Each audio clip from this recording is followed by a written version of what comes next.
ایسی ایک تقریر کرنے کے بعد آخر میں کہہ دیتا ہوں کہ وما علینا الا البلاغ المبین، جس کا مطلب یہ ہوتا ہے کہ جو میں نے ارشاد فرما دیا ہے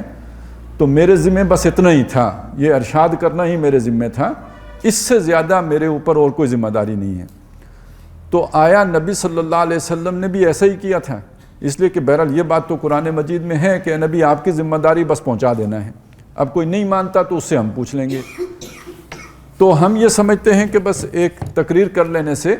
وہ ذمہ داری ادا ہو جاتی ہے، تو جب ہم نبی صلی اللہ علیہ وسلم کی سیرت کو دیکھتے ہیں تو معلوم ہوتا ہے کہ ایسا نہیں ہے۔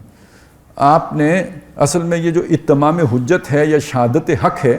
اس کا مطلب یہ ہے کہ بات بندے کو ایسے سمجھ آ جائے جیسے اس کو دن نظر آ رہا ہے، اس کے بعد اگر وہ نہیں مانتا تو وہ جانے، اس کا خدا جانتے۔ یہ اللہ فیصلہ کرے گا کہ میں نے پہنچا دیا یا نہیں پہنچا دیا، میں نہیں فیصلہ کر سکتا کہ میں نے پہنچایا یا نہیں پہنچایا، میں نے کوشش کی ہے کہ آپ تک بات پہنچ جائے، فی الواقع پہنچی ہے یا نہیں پہنچی یہ اللہ جانتا ہے، اور جب پہنچ گئی ہے تو اس کے بعد آپ نے جو کچھ کیا اس کی ذمہ داری بھی آپ پر ہے، اور اللہ تعالیٰ ہی آپ سے پوچھنے والا، میں پوچھنے والا نہیں ہوں۔ تو وما علینا الا البلاغ کا مطلب یہ ہے، یہ نہیں ہے کہ ایک تقریر جھاڑی، کسی کو سمجھ آئی یا نہیں آئی اور میں مطمئن ہو کے گھر جا کے لیٹ گیا کہ میں نے ابلاغ کا حق ادا کر دیا ہے، شہادت حق کا حق ادا کر دیا ہے اور اتمام حجت میں نے کر دی ہے۔ نہیں، اس طرح نہیں ہوتی، پتہ نہیں ہوئی ہے یا نہیں ہوئی ہے، میں نے ایفرٹ کی ہے، تو اس کا لازمی نتیجہ یہ نکلے گا کہ میں نے جب ایک دفعہ کوشش کی تو اگر میں یقین نہیں رکھتا کہ بات دوسرے کو سمجھ آ گئی ہے تو میں دوسری اٹیمپٹ بھی کروں گا، تیسری بھی کروں گا، چوتھی بھی کروں گا، جب تک کہ یا تو اس کے کسی رویے سے مجھے یقین ہو جائے کہ اسے اب چڑ پیدا ہو گئی ہے اور یہ بالکل بات سمجھنے کے باوجود سمجھنے کے لیے تیار نہیں ہے، یا یہ کہ بہرحال کوئی وحی کے ذریعے سے معلوم ہو جائے۔ اب تو میرے پاس تو وحی آنی نہیں ہے، وہ تو محمد رسول اللہ صلی اللہ علیہ وسلم کے پاس آتی تھی کہ ختم اللہ علی قلوبہم، کہ ان کے دلوں پر مہر ہو گئی ہے، سواء علیہم انذرتہم ام لم تنذرہم، اب برابر ہو گیا ہے کہ آپ انہیں خبردار کریں یا نہ کریں، تبلیغ کریں یا نہ کریں۔ تو میرے اور آپ میں سے تو کسی کے پاس یہ بات نہیں آ سکتی نا کہ اللہ ہمیں بتائے، تو اس کا مطلب یہ ہے کہ آپ نے بات پہنچاتے رہنا ہے، پہنچاتے رہنا ہے، پہنچاتے رہنا ہے، پہنچاتے رہنا ہے، اور آپ کبھی یہ نہیں کہہ سکتے کہ میں نے بات پہنچانے کا حق ادا کر دیا ہے۔ یہ بات اگر ہم دیکھیں تو نبی صلی اللہ علیہ وسلم کی سیرت میں بالکل ہمیں اسی طرح نظر آئے گی کہ آپ نے مکہ میں 13 سال، چھوٹی سی بستی ہے، ایک ہی بات کو بار بار لوگوں کے سامنے رکھا ہے، بار بار ان کے سامنے پیش کیا ہے۔ تو پہلی بات تو یہ سمجھ لیجئے کہ یہ غلط فہمی ذہن سے نکال دیں کہ آپ نے درس دیا تو ابلاغ ہو گیا، آپ نے تقریر کی تو ابلاغ ہو گیا، آپ نے کوئی گفتگو کی، ایک دفعہ بحث کر لی، مجادلہ کر لیا تو ابلاغ ہو گیا، نہیں، یا کسی کو ایک کتاب دے دی پڑھنے کے لیے کہ لٹریچر کا مطالعہ کر لو تو ابلاغ ہو گیا، نہیں، یہ مسلسل کرتے رہنے کا کام ہے، اور یہ اللہ جانتا ہے کہ ابلاغ ہوا یا نہیں ہوا، جس کا مطلب یہ ہے کہ یہ چونکہ وہاں جا کے فیصلہ ہونا ہے، اس لیے آپ کو یہ کام کرتے رہنا ہے، کرتے رہنا ہے اور بار بار کرتے رہنا ہے۔ پہلی بات تو یہ سمجھ لیجئے۔ دوسری، یعنی یہ غلط فہمی نکال دیجئے جو عام طور پر وما علینا الا البلاغ سے پیدا ہوتی ہے۔ دوسری بات یہ ہے کہ یہ صرف باتیں کرنے ہی سے یہ بلاغ اور ابلاغ کا حق ادا نہیں ہوتا، بات اس سے آگے بھی ہے، آپ کو اس کا عملی نمونہ بھی بننا ہوتا ہے،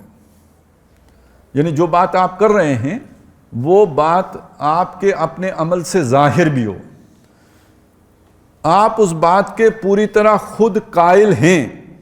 پوری طرح اس بات کو خود تسلیم کرتے ہیں، اس کا ثبوت یہ ہوگا کہ آپ اس پر عمل کرتے ہیں،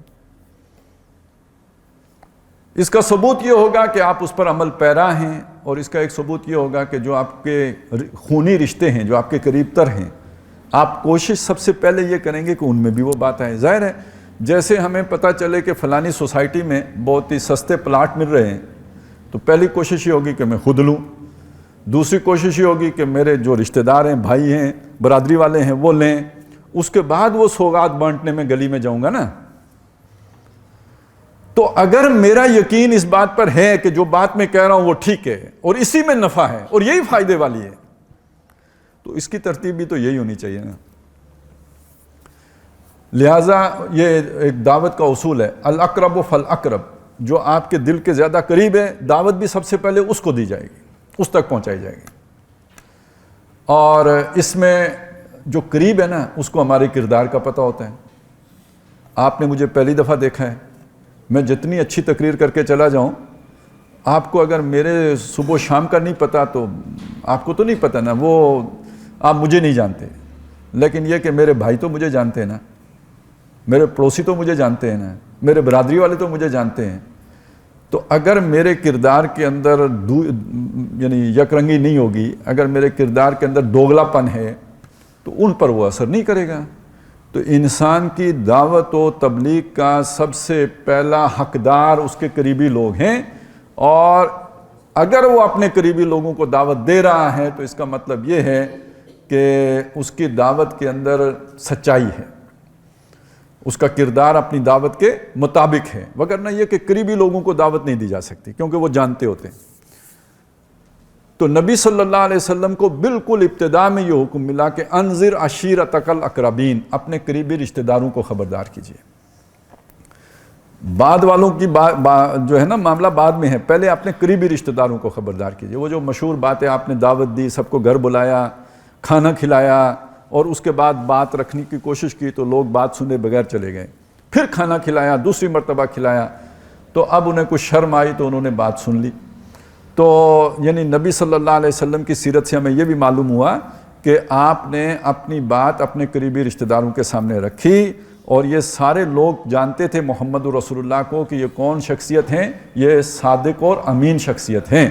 تو اپنے کردار کی گواہی سب سے پہلے یعنی آپ کے قریبی لوگ دیتے ہیں کہ آپ کا کردار کیسا ہے. تو ان کے سامنے آپ اگر دعوت پیش کرنے کا منہ رکھتے ہیں تو اس کا مطلب ہے آپ اپنی دعوت پر عمل پیرا بھی ہیں، آپ اپنی دعوت کے مطابق زندگی بھی بسر کر رہے ہیں. تو ویسے تو یہ بہت ہی اعلیٰ دعوت ہے، بہت احسن دعوت ہے. قرآن مجید کہتا ہے اس سے اچھی بات کسی کی نہیں جو اللہ کی طرف بلاتا ہو. وَمَنْ أَحْسَنُ قَوْلًا مِّمَّنْ دَعَا إِلَى اللَّهِ، لیکن ساتھ ہی کہتا ہے اس کی شرط بھی ہے وَعَمِلَ صَالِحًا، صرف اللہ کی طرف بلانے والا ہی نہ ہو بلکہ اپنی اس دعوت کے مطابق خود نیک عمل بھی کرنے والا ہو، اپنی دعوت کے سانچے میں اس کا کردار بھی ڈھلا ہوا ہو. تو یہ اب اس کی دعوت یعنی اس کا ضرورت پوری ہوگی. تو دوسری بات ہم نبی صلی اللہ علیہ وسلم کی یہ دیکھتے ہیں کہ آپ نے اپنے عمل سے بھی اور اپنے ارد گرد جو بھی آپ کے قریب ترین لوگ ہیں ان کو متنبہ کیا، ان کو خبردار کیا.